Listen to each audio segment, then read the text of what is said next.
آج میں علامہ اقبال کی نظم درد عشق کی تشریح لے کر آپ کی خدمت میں حاضر ہوا ہوں۔ تو چلے پہلے نظم کو پڑھتے ہیں، اس کے بعد تشریح کو پڑھیں گے۔ یہ درد عشق ہے گوہر آبدار تو، نہ محرموں میں دیکھ نہ ہو آشکار تو، پنہات ہے نقاب تیری جلوہ گاہ ہے، ظاہر پرس محفلوں کی نگاہ ہے، آئی نئی ہوا چمن ہست و بو میں، ہست و بود میں، یہ درد عشق اب نہیں لذت نمود میں،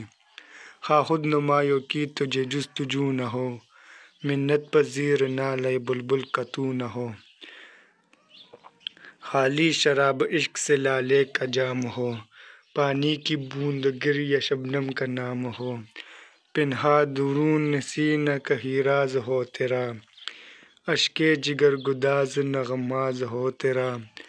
گویا زبان شاعر رنگی بیاں نہ ہو،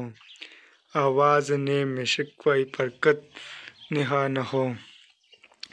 یہ دورہ نکتہ چیح کہیں چپ کے بیٹھ رہ، جس دل میں تو مکی ہے وہی چپ کے بیٹھ رہ، غافل ہے تجھ سے حیرت علم افریدہ دیکھ، جویا نہیں تیری نگاہ نارسیدہ دیکھ، رہنے دے جستجو میں خیال بلند کو، حیرت میں چھوڑ دیدہ حکمت پسند کو، جس کی بہار تو ہو ایسا چمن نہیں، قابل تیری نمود کی یہ انجمن نہیں،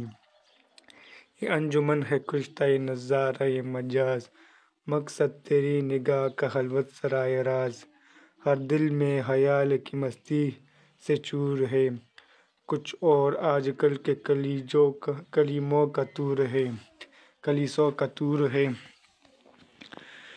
معنی گہر آبدار چمکدار موتی،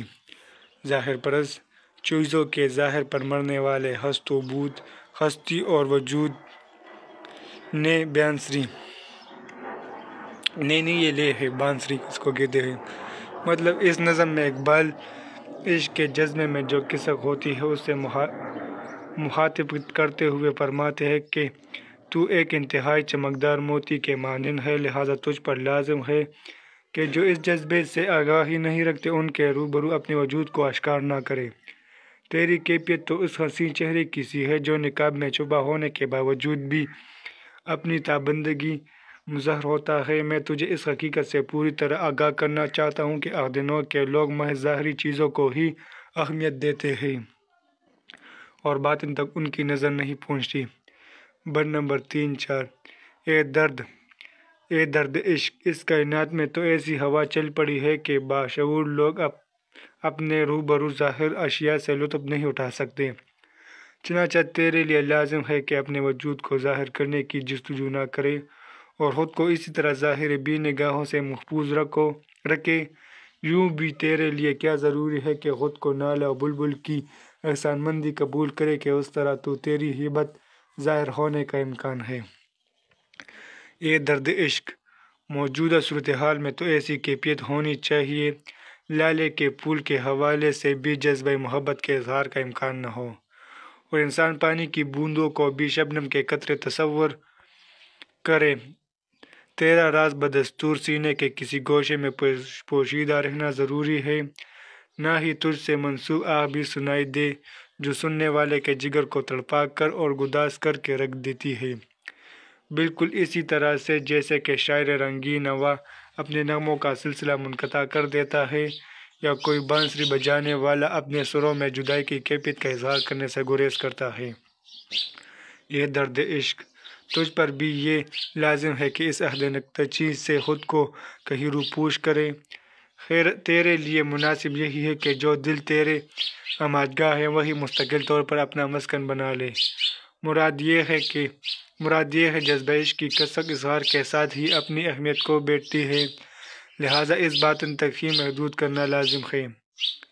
حیرت کی بات تو یہ ہے کہ اے درد عشق، تیرے وجود سے اہل علم و دانش آگاہ نہیں اور تیری کسک کا بھی انہیں ادراک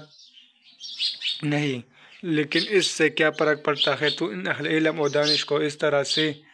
حیرت زدہ ہی رہنے دے، اور جو لوگ خود کو حکمت و آگاہی کا مظہر سمجھتے ہیں انہیں بدستور عدم واقفیت کا شکار ہی رہنے دیں۔ یہ ماحول ایسا نہیں ہے جو تیرے سبب بہار آفریدی بن سکے، اس لیے کہ یہ تو ایسی جگہ ہے جہاں تیری نمود کی گنجائش ہو۔ مراد یہ ہے کہ اس عالم رنگ و بو کے لوگ عملی طور پر بے حس ہو چکے ہیں اور لطیف جذبوں سے محروم ہے۔ یہ پورا ماحول باطنی اسرار کی آگاہی سے قطعی طور پر ناشنا ہے، جبکہ تیرا ادراک تو وہی کر سکتا ہے جو باطن میں جاگنے کی صفت کا حامل ہو۔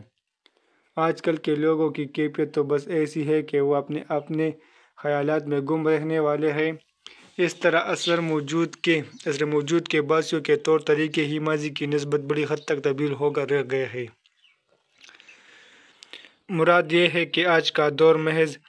ایک مادی دور ہے جس میں باطنی سطح پر معاملات کو نہیں دیکھا جاتا، بلکہ ظاہری حقیقتوں کا ادراک ہی ان کی فطرت ہے۔